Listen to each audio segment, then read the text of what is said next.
Esse é o Deus, irmãos, a quem nós servimos, é um Deus maravilhoso, que vai acalmar o mar da sua vida esta noite.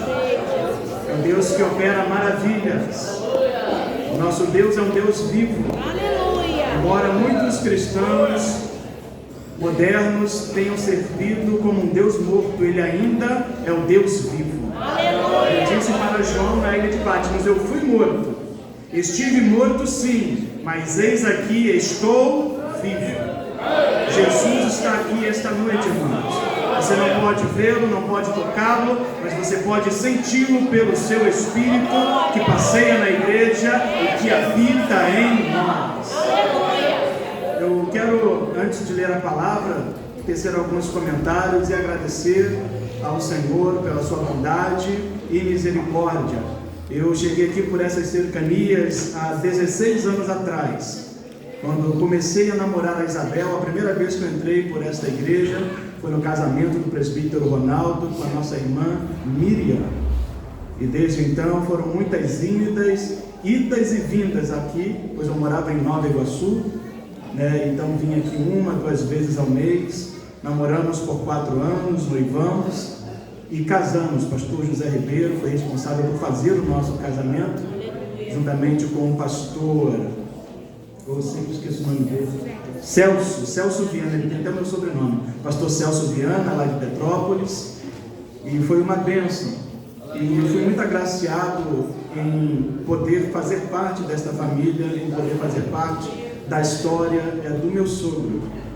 Meu sogro e minha sogra, um homem de Deus e uma mulher de Deus, que tem sido exemplo para toda uma geração de homens e mulheres, para seus filhos, genros, filhas, e noras e netos, enfim, que Deus sempre faça resplandecer a luz dele sobre a vida do meu sogro e da minha sogra, fazendo-nos lembrar e respeitar o seu legado. Deus abençoe o presbítero João Alberto, um grande homem de Deus, um grande pregador da palavra. Pregar na presença dele nos deixa até acanhado, porque ele tem uma unção incomum na pregação da palavra de Deus. Eu quero agradecer ao pastor José Ribeiro por esta graça de estarmos aqui esta noite. Se tornou, além de um pastor da minha esposa, meu pastor, um amigo. Muito obrigado, pastor José. Me sinto muito honrado pelo convite, pela gentileza feita pelo nosso irmão presbítero Olair. Cadê o Olair?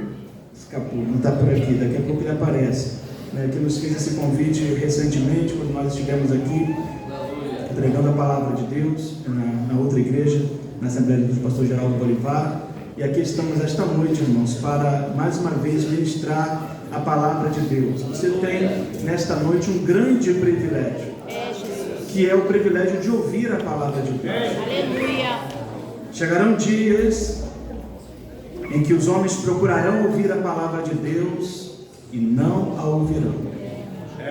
Não encontrarão as palavras do Senhor. Não é que a Bíblia sumirá dos púlpitos, das bibliotecas, das escrivanias, não. É que a locução do Espírito, a inspiração, a revelação, a iluminação cessará. Os homens procurarão a Deus e o não encontrarão. Por isso o profeta Isaías nos admoesta: buscai ao Senhor enquanto se pode achar, invocai-o enquanto está perto. Esta noite é uma noite de salvação, é uma noite de bênção para a sua vida, em que você pode encontrar o Deus Todo-Poderoso. Deus tem nos abençoado, irmãos, através do ministério da palavra, e tem nos aberto portas.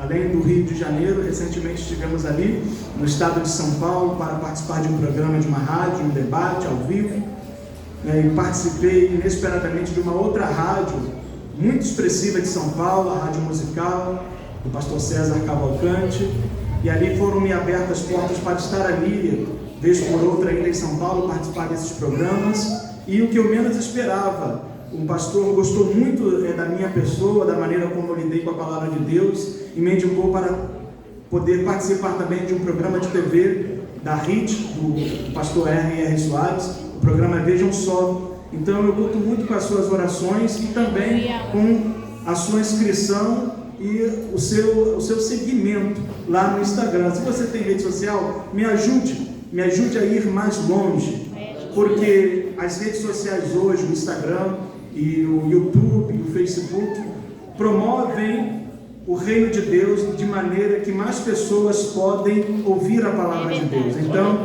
eu estou usando as redes sociais a fim de promover a palavra, ensinar pessoas que estão longe do meu alcance, mas não do alcance da minha voz. Então, eu peço gentilmente que você faça isso. Eu recentemente acabei de escrever um livro, mas ele está em edição. É um livro sobre pré-tribulacionismo, a doutrina bíblica que ensina que Jesus vem buscar a sua igreja antes da tribulação. Se Deus me permitir, e o pastor também, daqui uns 30 dias nós regressamos aqui para apresentar o nosso livro aos irmãos e trazer uma pregação sobre o arrebatamento, a volta de Jesus. Jesus está vindo, irmãos. Não se descuide, não adormeça. Jesus está às portas. Agora sim, vamos à leitura da palavra de Deus. Carta do apóstolo Paulo aos Efésios. Ontem o pastor foi muito feliz, pregou quase toda a minha mensagem, mas eu não vou mudar, né? Se Deus quer falar e quer repetir muitas coisas, é para nosso proveito. Efésios capítulo 6, versículo 10, e ele foi muito feliz, porque ele disse: amanhã eu só termina. Eu falei: pode deixar que eu só vou terminar, você já pregou praticamente tudo. Um ótimo pregador, um ótimo pastor, que Deus abençoe o pastor Adrialdo. Efésios capítulo 6, versículo 10, está escrito: no demais, irmãos meus, fortalecei-vos no Senhor e na força do seu poder. Revesti-vos de toda a armadura de Deus, para que possais estar firmes contra as astutas ciladas do diabo. Porque não temos que lutar contra a carne e o sangue, mas sim contra os principados, contra as potestades, contra os príncipes das trevas deste século, contra as hostes espirituais da maldade nos lugares celestiais. Portanto, tomai toda a armadura de Deus, para que possais resistir no dia mau, e havendo feito tudo, ficar firmes. Estai, pois, firmes, tendo cingidos os vossos lombos com a verdade, e vestida a couraça da justiça, e calçados os pés na preparação do evangelho da paz, tomando sobretudo o escudo da fé, com o qual podereis apagar todos os dardos inflamados do maligno. Tomai também o capacete da salvação e a espada do Espírito, que é a palavra de Deus, orando em todo tempo, com toda a oração e súplica no Espírito, e vigiando nisto, com toda a perseverança e súplica por todos os santos, e por mim, para que me seja dada no abrir da minha boca a palavra com confiança, para fazer notório, conhecido, o mistério do Evangelho, pelo qual sou embaixador em cadeias, disse Paulo, para que possa falar dele livremente, como me convém falar. Que Deus abençoe a leitura de sua palavra. Meus irmãos,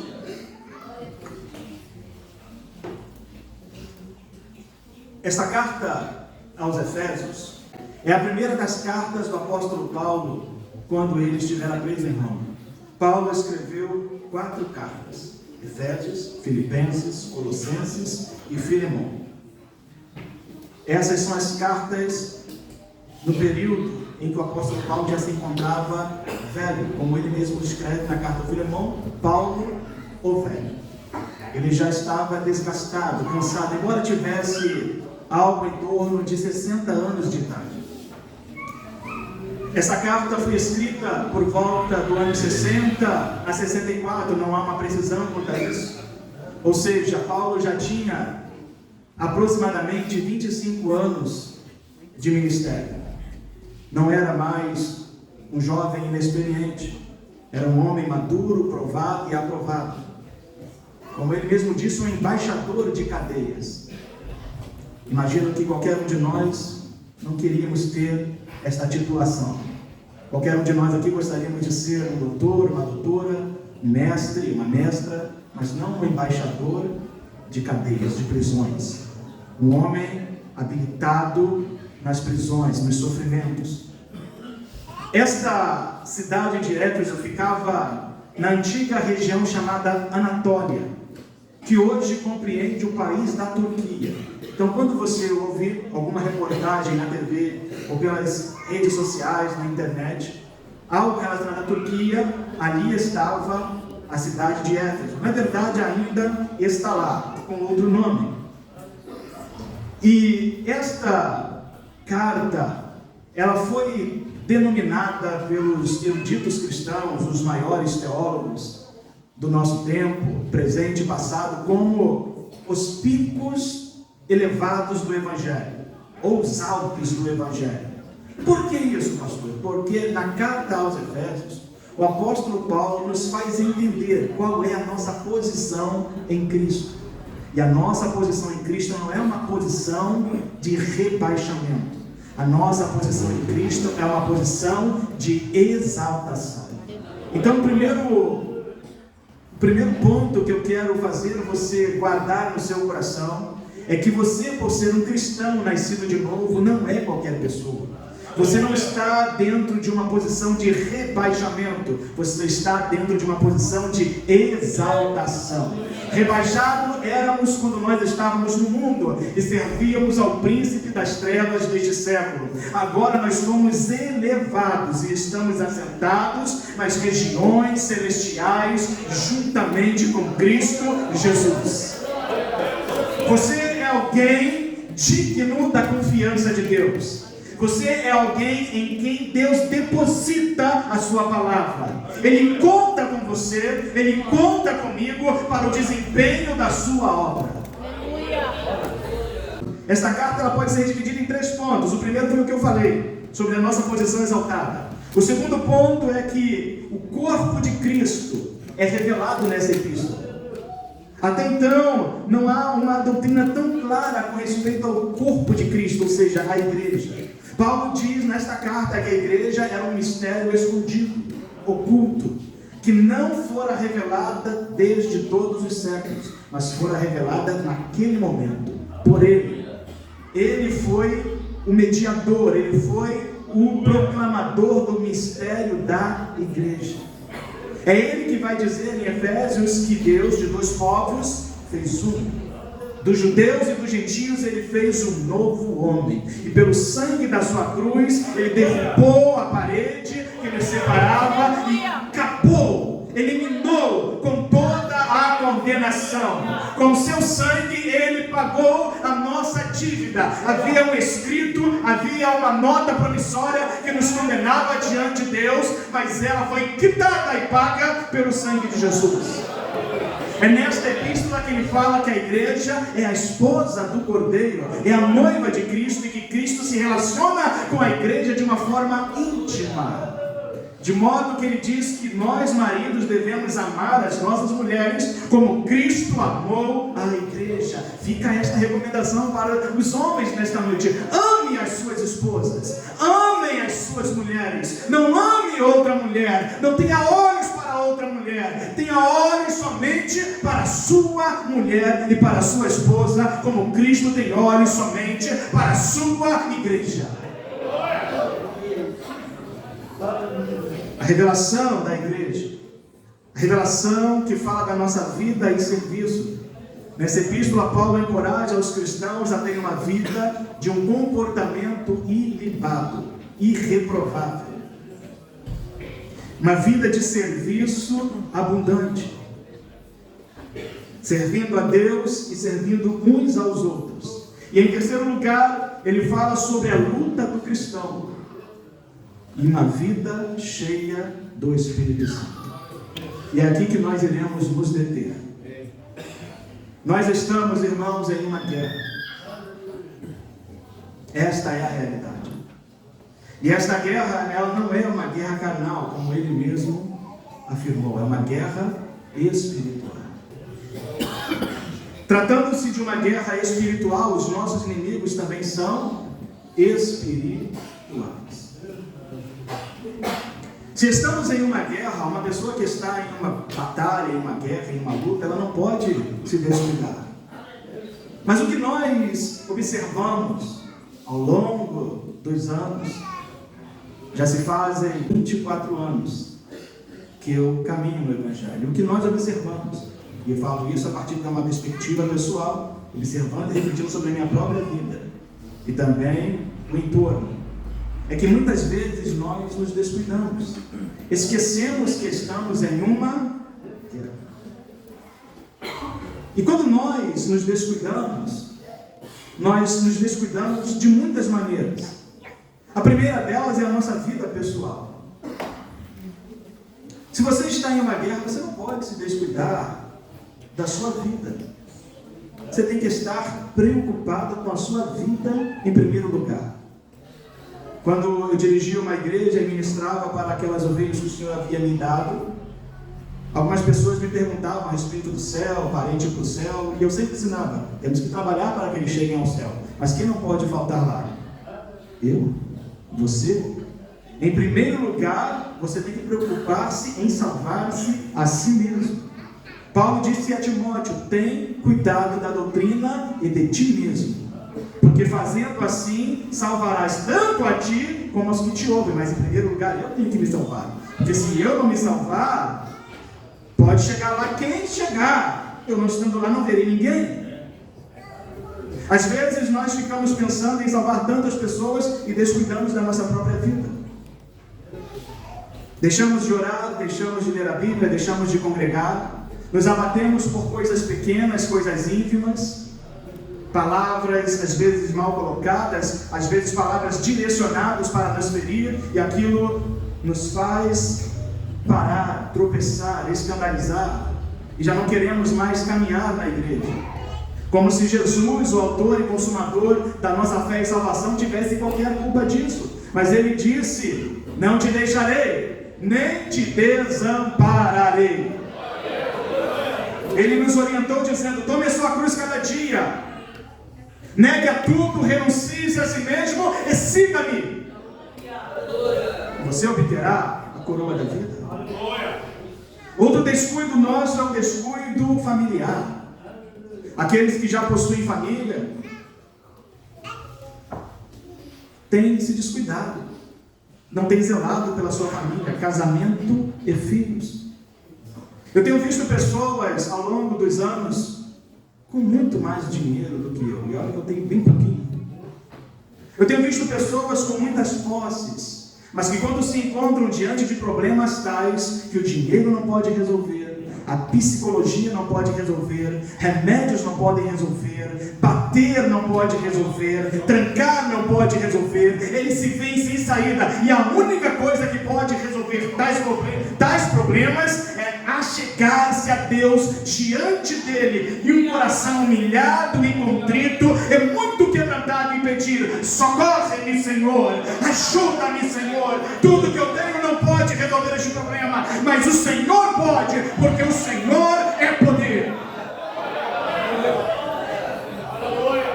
Então a guerra espiritual não se vence com dinheiro, não se vence com inteligência, não se vence com sabedoria humanas, não se vence com recursos humanos.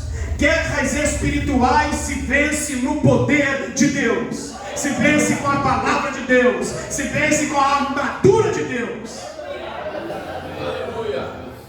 Deus quer nos revestir esta noite. Aleluia. Há muitos casamentos fadados ao fracasso, há muitos casamentos falidos na igreja, há pessoas na igreja que vivem aparentemente bem, mas de corpos separados, mas estão na igreja, mas dentro de casa o marido não fala com a esposa não fala com o marido, não há carinho, não há, afeto, não há união, há apenas uma convivência. Porque um dia se descuidaram, e essa guerra é espiritual. Filhos nas drogas, filhos na depressão, na prostituição e em tantas outras coisas distantes do Senhor. Muitas vezes a culpa é nossa, porque não fomos guardiões do nosso lar. Josué ergueu a bandeira e disse: se vocês querem servir aos deuses que serviram vossos pais da além do rio, sirvam. Porém, eu e a minha casa serviremos ao Senhor. Eu e a minha casa serviremos ao Senhor. Quantos guardiões há aqui esta noite para levantar esta bandeira e dizer: eu e a minha casa serviremos ao Senhor. Os meus filhos não servirão ao mundo, não servirão ao diabo. O meu casamento não ficará dividido, porque o Senhor é o Deus da minha casa e da minha família. Então a resposta para tudo está aqui, irmãos, na palavra de Deus. O problema é que nós nos divorciamos da palavra, nos separamos dela. Então a palavra não pode surtir efeito em nós. O apóstolo Paulo, no verso 10 diz: no demais. Esta expressão é um advérbio de intensidade. Quer dizer, além disso, além do mais, ademais, no mais. Um advérbio de intensidade. Ele está acrescentando algo para a sua conclusão da sua mensagem. Então, além de tudo que ele falou anteriormente, ele está acrescentando coisas ainda mais importantes. O que nós estamos pregando esta noite aqui é muito importante para você e para mim. Ele disse: sejam fortalecidos. Ou fortalecei-vos no Senhor. Mas a tradução do grego é sejam fortalecidos. A palavra fortalecidos está ali no passivo, ou seja, não é você que se fortalece a si mesmo, é o Senhor que lhe fortalece. Ele usa a mesma forma de tratamento quando ele diz: enchei-vos do Espírito Santo. Não somos nós que nos enchemos, é Deus que nos enche. O verbo é enchendo-se ou deixando-se encher pelo Espírito. Esta noite você poderá sair daqui cheio, poderá sair daqui fortalecido, somente se você deixar Deus te encher e te fortalecer. Não pense você que vai fazer alguma coisa esta noite para sair daqui forte. Não, quem fará é o Senhor.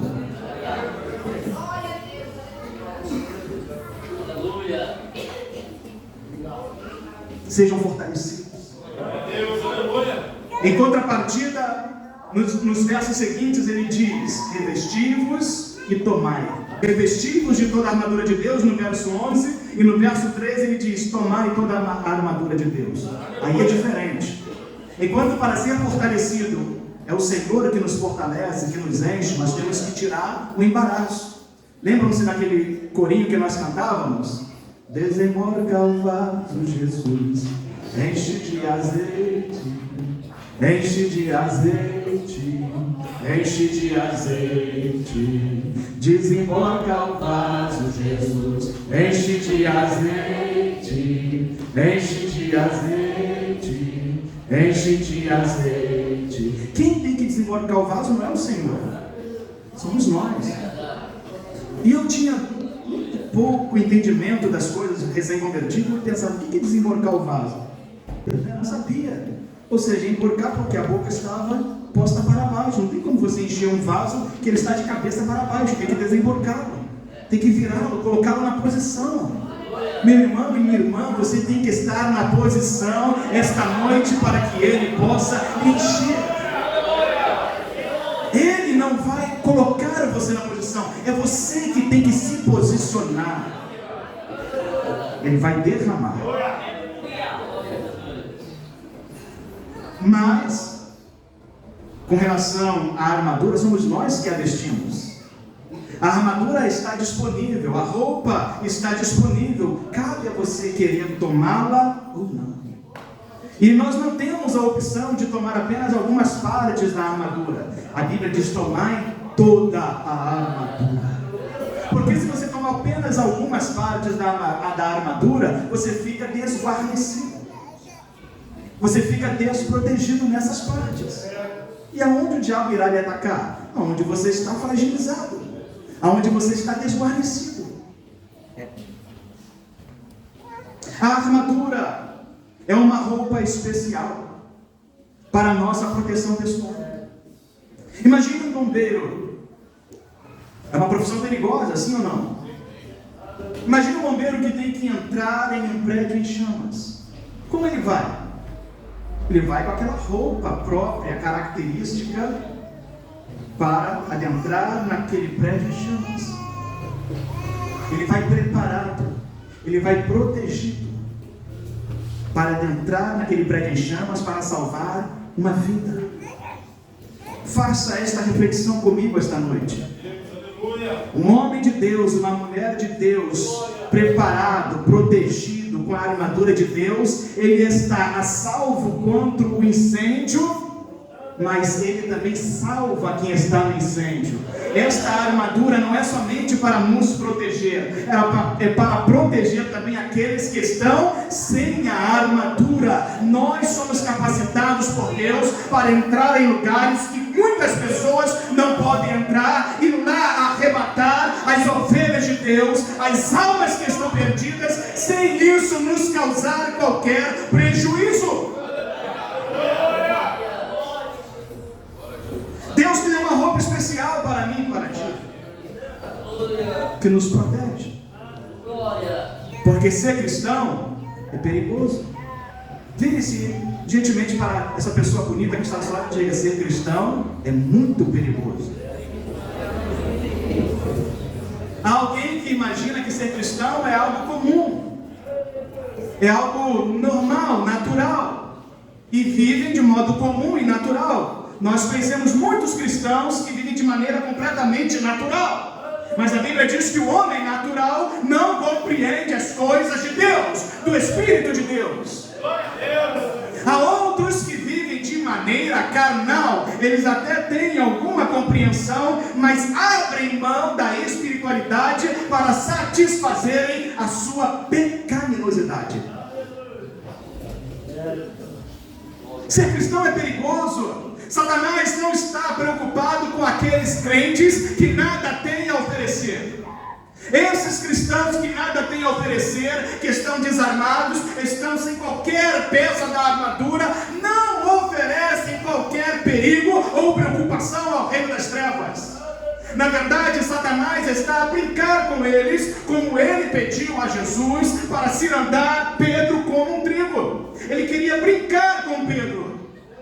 E há muitos cristãos que Satanás está brincando na igreja. Lembre-se de Sansão, que não zelou pela comunhão com o Senhor, não zelou pela sua espiritualidade. O que lhe aconteceu? O que houve com ele? A Escritura diz que os filisteus o apanharam naquele ato, quando seus cabelos já estavam cortados. E ele imaginou: certamente o Senhor virá sobre mim e será como das outras vezes. Mas não sabia Sansão que o Espírito do Senhor havia se retirado de sobre ele. E não foi como das outras vezes. Meus senhores e minhas senhoras, se há alguém aqui esta noite brincando com o pecado, brincando com a santidade, brincando com a espiritualidade, brincando com a comunhão, esta noite é a noite em que Deus está dizendo para ti: pare, cesse, termine com esta brincadeira, entre de verdade na peleja, porque o teu adversário irá brincar contigo. Os inimigos de Sansão prenderam em cadeias, cegaram-lhe os olhos e o fizeram fazer o trabalho que os animais faziam.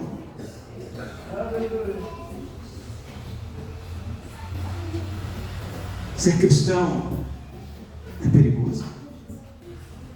As metáforas da Bíblia com relação ao nosso ministério são sempre metáforas que exigem de nós muito sacrifício.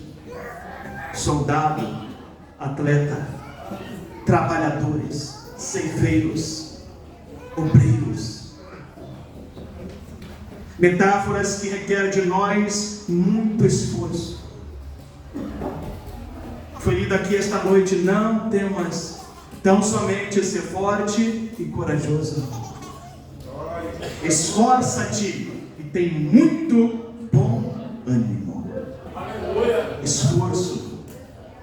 Essa ideia de que ser cristão é viver uma vida de margarina, light, não provém de Deus, provém do diabo.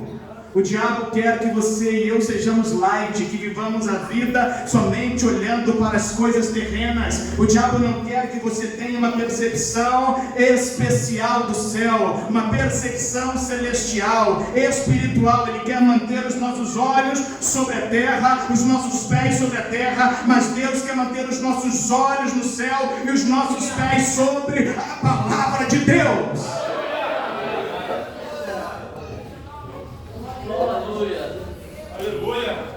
Satanás é o nosso maior adversário. E por que Satanás queria contra nós se nada fizemos contra ele?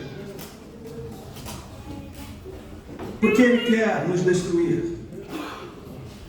O apóstolo Paulo fala na carta aos Efésios, no capítulo 1, que Deus nos fez assentar em lugares celestiais. De onde ele caiu, de onde ele foi tombado? Dos lugares celestiais.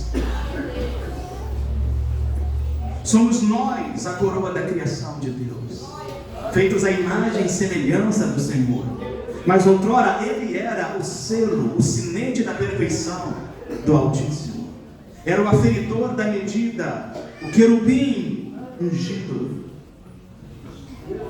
Ele quer nos derrubar da nossa posição exaltada. Vejamos a linguagem que nós usamos quando algum crente se desvia. Nós falamos, caiu. Todavia, estamos de pé, estamos caminhando, estamos trabalhando, estamos nos alimentando, praticando esportes, contudo, estamos caídos. Mas caímos de onde? Caímos da nossa posição. Romanos capítulo 3, versículo 23, Paulo diz que todos pecaram e destituídos foram da glória de Deus.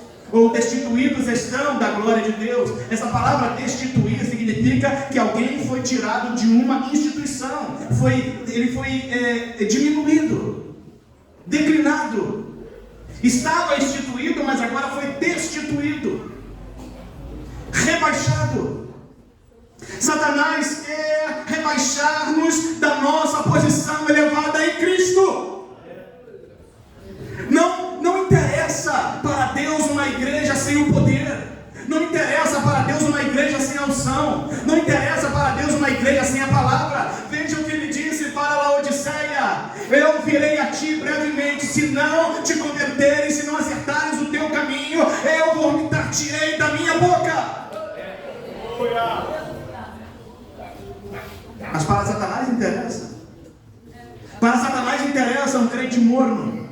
Para Satanás interessa uma igreja morna. Para Satanás interessa uma igreja que não oferece perigo, que não tem poder, que não tem graça, que não tem unção, que não tem palavra, que não tem louvor de verdade. Para ele interessa. Porque então ele pode entrar e tomar até um chá na hora do culto. Mas uma igreja poderosa para ele,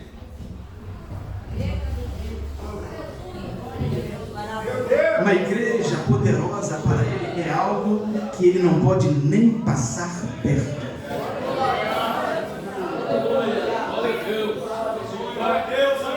Como ele faz isso? Como ele nos ataca? Ele nos ataca através dos seus demônios, do mundo e da nossa carnalidade. A Bíblia o chama de príncipe deste mundo e Deus deste século. O mundo é todo o sistema que se opõe a Deus e a sua palavra.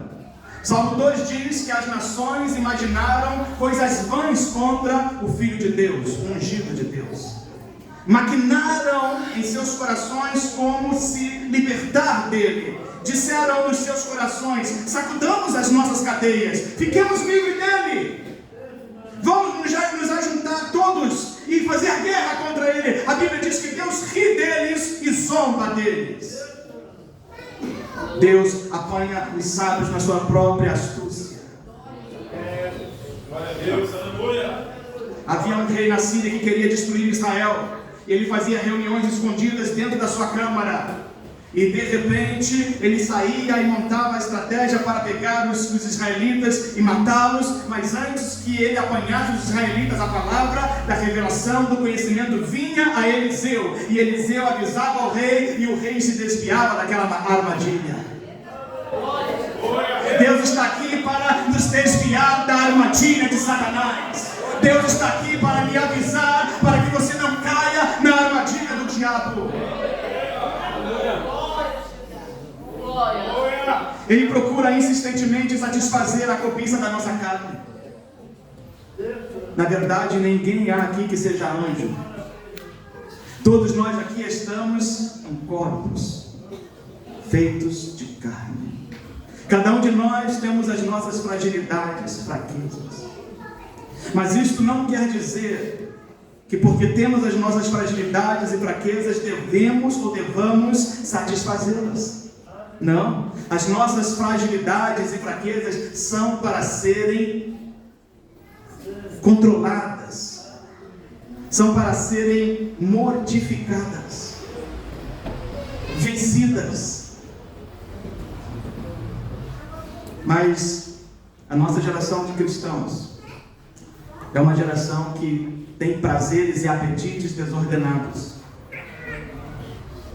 e que não pensam em mortificá-los, em matá-los, mas pensam em saciá-los.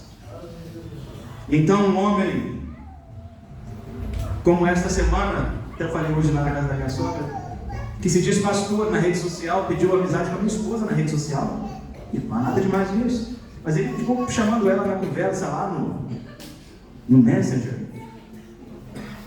E aí, por acaso eu vi, o senhor está pedindo conversa comigo, eu não falei, não respondi a ele, eu falei, pode deixar que eu vou dar um bloco nele.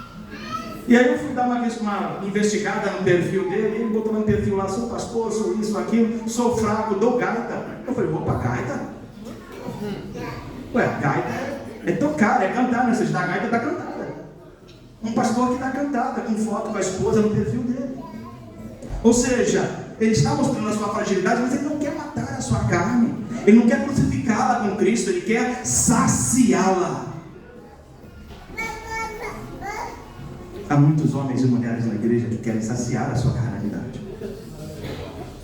E Satanás quer encontrar alguém que esteja disposto a isso. Esse grande escândalo que teve recentemente, foi no sul do país novamente, um pastor se envolveu com uma senhora, o casamento dela não ia bem, e ela se envolveu com um pastor. O marido, que vinha desconfiando, teve certeza, teve a prova, através do telefone e outras coisas. E o que ele fez? O louco, o tolo, assassinou suas duas filhas. Veja a obra de Satanás, irmãos. Que tragédia. Porque alguém se descuidou, porque alguém quis saciar os seus apetites. Ah, isso jamais acontecerá comigo. Ah, isso jamais acontecerá na minha família. Como tu sabes?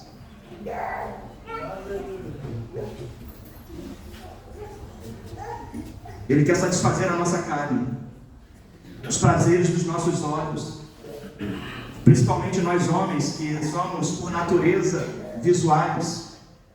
Temos que ter o maior cuidado aonde estamos colocando os nossos olhos.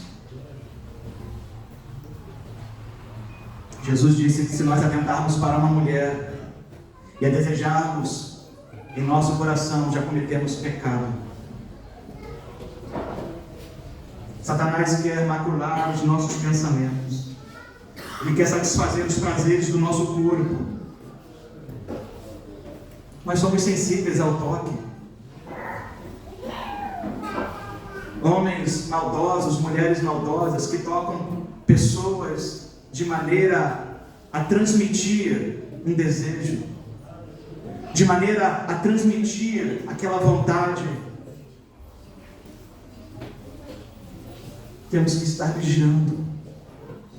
Um amigo meu que era evangelista das Assembleias de Deus dirigia um trabalho de oração e libertação. Ao fim do trabalho, uma senhora foi até a frente para se despedir dele. E quando foi se despedir dele, ele e gentilmente se deu-lhe o abraço, e quando ela o abraçou, ela apertou a nádega dele.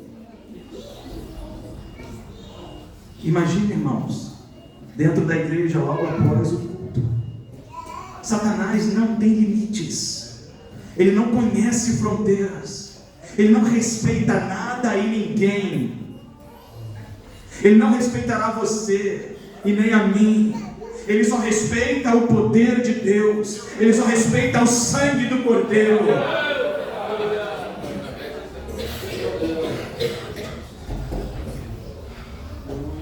A nossa carne é a velha natureza adâmica que habita em nós. É uma natureza incapaz de produzir qualquer bem espiritual e agradar a Deus. Por isso precisamos mortificá-la diariamente.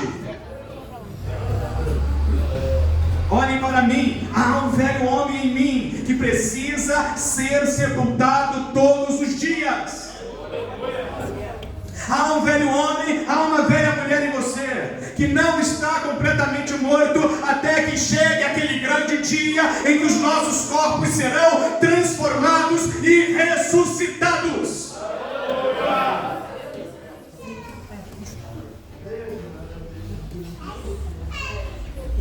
Não podemos, irmãos, dar lugar à nossa carne.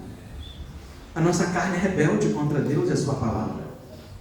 Quantas vezes você não passou como eu, crises, momentos de fragilidade, acordou um dia e não queria orar, não queria ler a Bíblia, e isso se estendeu por 2, 3, 4, uma semana, e aí Deus está olhando, daqui a pouco Ele dá um basta, Ele se apieda de nós, e renova a nossa força, renova a nossa fé, e aquele desânimo, aquele cansaço espiritual vai embora, e nós passamos a orar, passamos a ler, passamos a buscar, passamos a glorificar, mas este cansaço vem de uma luta espiritual que nós muitas vezes não discernimos.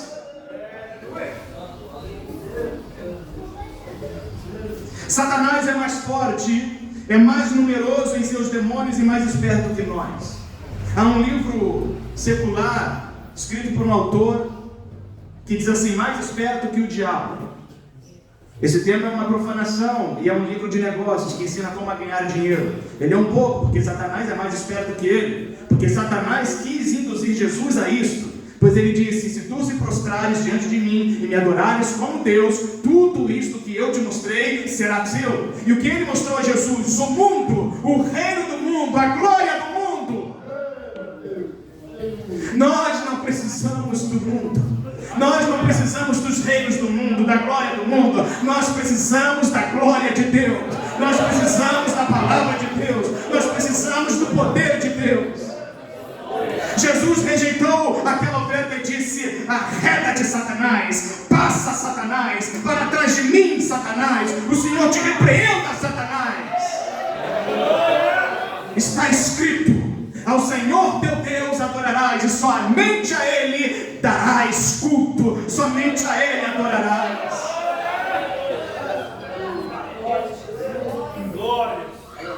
Ele está armando ciladas, armadilhas, emboscadas. As tuas ciladas são armadilhas bem planejadas. Ele não vem de qualquer maneira, não.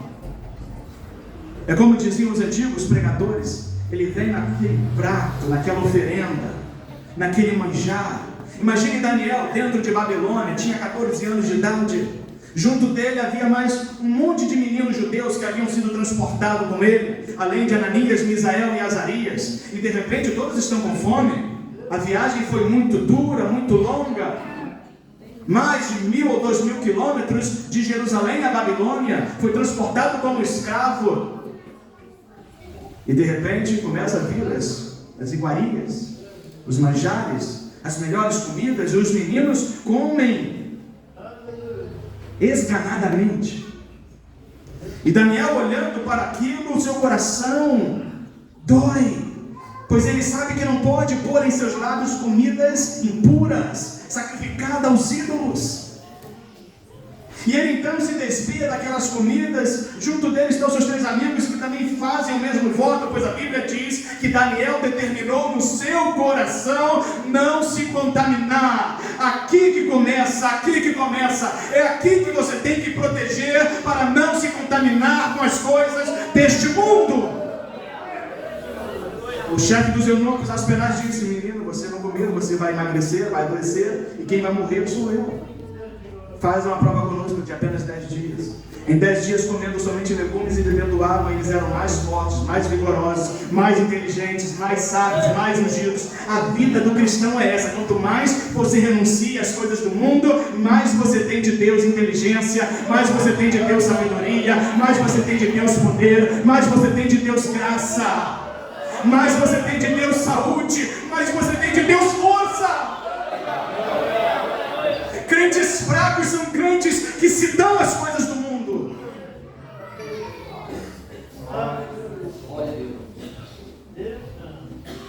Ele quer nos apanhar de surpresa. Finalizando a mensagem, o apóstolo Paulo enumera para nós a singularidade da armadura. Qualquer um de nós, segundo disse saudoso mestre e pastor Antônio Gilberto, começaria a armadura enumerando-a pela cabeça, pelo capacete ou pela espada, que para nós certamente seriam as coisas mais importantes. Mas Paulo começa pelo cinto. E é interessante, é muito interessante que na nossa geração os homens estão deixando de usar cinto. Os homens estão vindo para a igreja sem cinto. E as calças vão caindo, vai aparecendo, né? As peças íntimas. Não, uma boa roupa bem ajustada precisa de um cinto para segurar a roupa. E naquela época a roupa era diferente da nossa hoje, porque os homens usavam túnicas, ou seja, uma espécie de vestido. Não sei se é um vestido feminino, mas uma espécie, para que você tenha uma ideia. Então o vestido ficava solto na parte da cintura, então ele tinha que amarrar com o cinto para que aquela túnica ficasse ajustada. E em uma situação, em uma ocasião em que ele precisasse se mover rapidamente, aquela roupa não se embaraçasse em suas pernas e ele viesse a tropeçar e cair. Paulo chama este cinto de cinto da verdade. Cingir os lombos, aqui, quadril, amarrar firmemente com a verdade. A vida do cristão, ela só é ajustada quando nós andamos na verdade. Efésios capítulo 4, versículo 15, veja o que diz o apóstolo Paulo: antes, seguindo a verdade em amor, cresçamos em tudo naquele que é a cabeça, Cristo. Verdade em amor. Existem pessoas que querem ser verdadeiros e sinceros em tudo, mas não são em amor. Falam a verdade, mas falam a verdade com ódio, a fim de maltratar e ferir as pessoas. Não, devemos falar a verdade em amor, em caridade, com compaixão. Corrigir em amor, admoestar em amor, ensinar em amor, exortar em amor. Capítulo 4, versículo 25. O apóstolo Paulo disse: por isso deixai a mentira e falai a verdade, cada um com o seu próximo, porque somos membros uns dos outros. Crente não pode mentir. Quem mente está à mercê dos desejos do diabo, que é pai da mentira. Mentiroso e homicida desde o princípio. A parte dos mentirosos não será no céu. A parte dos mentirosos será no lago que arde com fogo e enxofre. Há uma grande parcela da igreja, infelizmente, irmãos, enganando-se a si mesmo com mentiras. E aqueles que pensam: uma mentirinha não faz mal. Eu vou mentir, mas Deus vai me perdoar. E aí entra no hábito. E aí mente hoje, mente amanhã. Mente por uma coisa pequena, é verdade. Que nem precisaria mentir, poderia fazer de outra forma. Mas aí quando chegar as coisas sérias, se eu mentir numa coisa pequena e simples, quanto mais numa séria. Agora que eu vou mentir mesmo. Paulo fala da couraça da justiça, que foi muito bem explicado ontem. Este corcelete, ou esta parte da armadura que recobre todo o nosso tórax. O pregador ontem chegou a usar o exemplo de um colete à prova de balas, porque aqui estão os órgãos vitais, e do órgão principal dos que são vitais está o coração. Mas eu quero abordar de um ponto diferente do dele, pois a justiça na Bíblia também remete à retidão. A Bíblia fala no Antigo Testamento de homens que foram justos diante de Deus, homens que foram retos. Cabe-nos, enquanto servos de Cristo, termos uma vida de retidão, não uma vida tortuosa, não uma vida em que agora eu estou na igreja e daqui a pouco eu saio da igreja e vou no bar e tomo ali uma cachaça, uma pinga, e vou ali e fumo um cigarro e daqui a pouco eu volto para a igreja de novo. Isso não é uma vida de retidão, isso é uma vida tortuosa, é uma vida de altos e baixos, uma vida sinuosa, uma vida incerta, e numa dessas curvas você vai se dar mal. Não, é uma vida de retidão, é uma vida de constância, de ascendência, de gradação. O apóstolo Paulo disse aos Coríntios: sede firmes e constantes, sempre abundantes na obra do Senhor, sabendo que o vosso trabalho no Senhor não é vão. Firmeza e constância, vida de retidão, vida de justiça. Recubra o seu coração de retidão, de justiça. Aplicai os vossos corações aos vossos caminhos. João Batista, quando estava para preparar o caminho do Senhor, ele estava para preparar caminhos retos. Sandálias do Evangelho. As sandálias falam-nos de sustentação, firmeza e prontidão. Perceba, aqueles homens que eram soldados aparelhados para a guerra, eles transitavam em lugares difíceis, lugares escorregadios. Eles travavam batalhas muitas vezes em montanhas, lugares íngremes. Ainda hoje nós que temos aqui estradas melhores, não andamos descalços, porque machucaremos os nossos pés. Quantas vezes, senhores e senhoras, tomam tombos dentro de suas casas porque estão descalços, e aí está lá o chão ensaboado e de repente aquele tombo, e muitos vêm até a ser fatal. Eles usavam sandálias que tinham espécies de travas, como um jogador de futebol que tem a sua chuteira, e na sua chuteira embaixo tem as travas, para que ele possa fixar-se firmemente sobre o campo. E eu lhe digo, todos aqui certamente já jogaram futebol. Quem é que leva vantagem no campo de futebol? É aquele que está descalço ou aquele que está protegido com a chuteira? Certamente. Vestir a sandália do Evangelho é estar sustentado pelo Evangelho, é estar firme no Evangelho, é estar pronto para anunciar o Evangelho. Deus disse a Isaías: a quem enviarei e quem há de ir por nós? E ele disse: eis-me aqui, Senhor, envia-me a mim. O Senhor está a dizer esta noite aqui: quem eu posso enviar?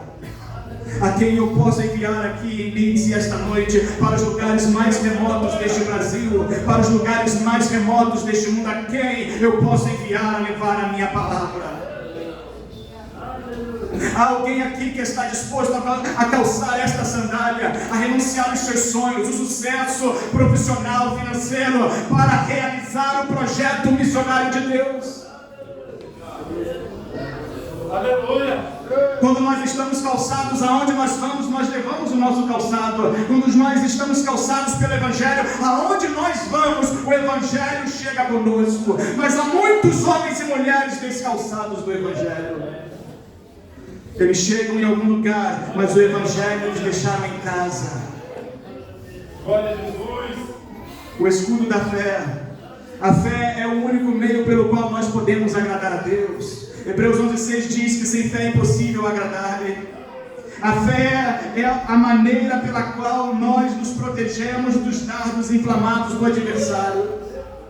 Ele lança as setas, os dardos à distância. Ele quer perturbar a nossa mente. Ele quer macular, inflamar o nosso coração. Ele quer nos causar prejuízo. Se a sua fé não estiver forte no Senhor, como você irá se proteger?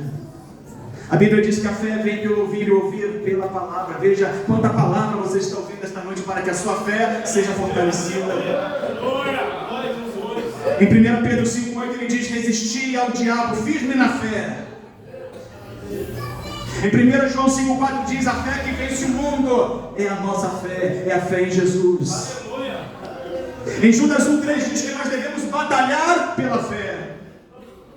O capacete da salvação fala-nos de uma mente protegida e dirigida por Deus, ocupada com as coisas de Deus. Em Filipenses 4, 7, 8 diz que tudo que é digno, tudo que é moralmente correto, tudo que é puro, tudo que é santo, tudo que é sublime, isto deve ocupar os nossos pensamentos. Tanta coisa boa para pensar, às vezes a nossa mente está pensando em coisas tão ruins, tão malévolas, tão pecaminosas. Dirija os seus pensamentos a Deus e a sua palavra. Controle os seus pensamentos através da palavra de Deus.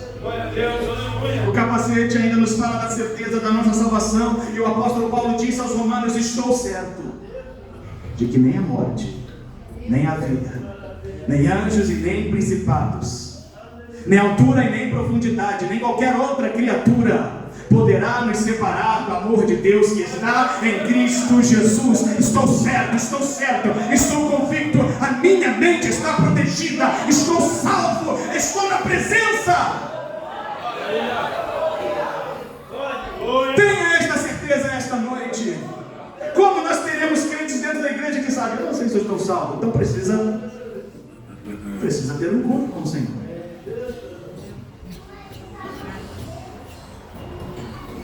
E a espada do Espírito, que é a palavra de Deus, é a espada que traspassa os corações.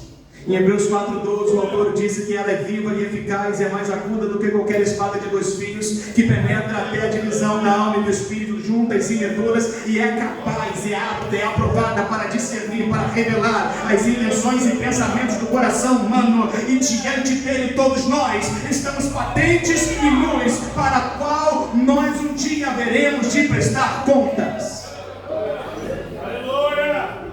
Esta é a palavra de Deus. Esta é a palavra de Deus que nós devemos manuseá-la. Infelizmente há muitos obreiros que não sabem manusear a palavra de Deus, e ela é uma palavra poderosa. Ela pode trazer vida, mas ela pode também trazer morte. Ela pode ajudar alguém, mas ela pode derrubar alguém. Quantas pessoas foram derrubadas por maus obreiros que usaram mal a palavra de Deus?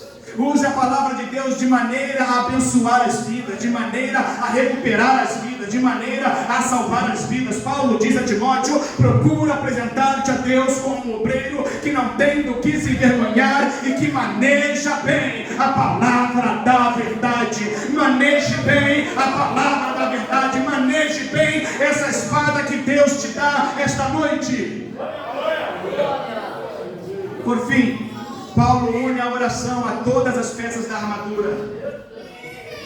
Ele une a oração dizendo: orando em todo o tempo no Espírito.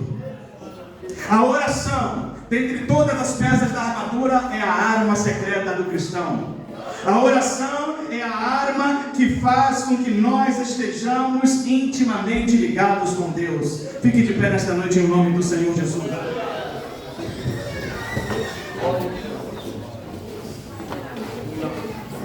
Nada de tudo que foi falado fará sentido se nós não tivermos o mínimo de oração. Todas essas coisas são ligadas, entremeadas, conectadas pela oração. A oração nos capacita a ser justos. A oração nos capacita a manejar bem a palavra de Deus. A oração nos capacita a caminhar no Evangelho. Oramos para pregar, oramos para cantar, oramos por tudo. Oramos pelos enfermos, oramos por tudo. Há muitos séculos que homens de Deus têm ensinado: o segredo da oração é a oração em segredo. Jesus condenou aqueles homens ímpios, fariseus, chamando-os de hipócritas. Eles faziam largas orações, grandes orações, nas praças, nas esquinas das ruas, porque lá é um costume muito comum em Israel. Basta você acessar aí no YouTube e você verá eles orando em muitos lugares, diferente do nosso país. E eles faziam isso com a intenção de atrair para si mesmos os holofotes, os elogios. Ali vai um homem de oração. Ali vai um homem que ora demais. Veja ele orando na esquina. Jesus nos ensinou a orar em secreto. E ele disse: quando tu orares, entra no teu quarto. que nesta noite, você juntamente com a sua família, você homem de Deus, mulher de Deus, que você ponha toda esta roupa especial de Deus para a sua proteção e proteção da sua família, e faça tudo isso debaixo de oração.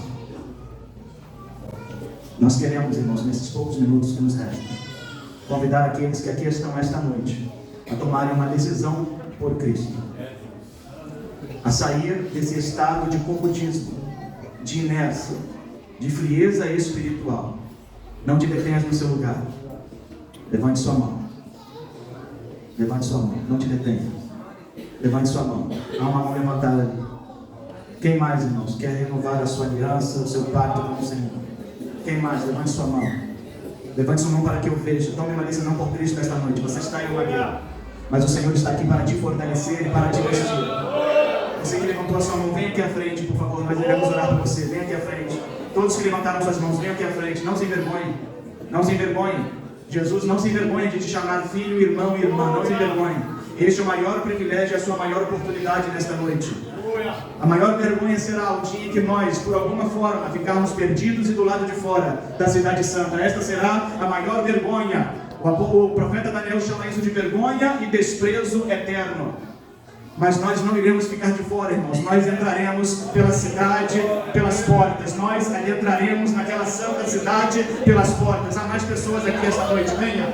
Há mais pessoas aqui esta noite, venha. Venha aqui à frente. Venha receber o renovo do Senhor. Venha receber a sua aliança. Venha fazer um novo pacto com o Senhor. Venha entregar a sua vida a Jesus. Não te detenha. Satanás quer te tomar, quer te prender no banco. Jesus quer te soltar, quer te libertar, quer te fazer livre. Venha. Eu vou esperar um pouco mais, venha. Eu sei que tem gente aqui, pode vir. Vem mais rapaz, glória a Deus, aleluia. Mais uma alma para Jesus, irmãos. Dê aleluia, dê glória a Deus, irmãos. Dê aleluia, dê glória a Deus. Nós glorificamos quando o cantor canta, quando o pregador prega. Precisamos glorificar ainda mais quando as almas se rendem ao Senhor. Apaixonado pelas almas, é isso que nós devemos ser. Paixão pelas almas. Há mais alguém, venha. Você moço, você moça, você senhor, você senhora. Você não está se expondo, você está vindo para Cristo. Ele dizia à multidão: vinde a mim, todos vocês que estão cansados e sobrecarregados, e eu vos aliviarei. Venha Cristo esta noite, venha Cristo esta noite, aleluia. Mais uma vida para Jesus, mais uma vida para Jesus, aleluia. Mais uma vida para Jesus, aleluia. A festa no céu esta noite, aleluia. A alegria diante dos anjos de Deus, aleluia.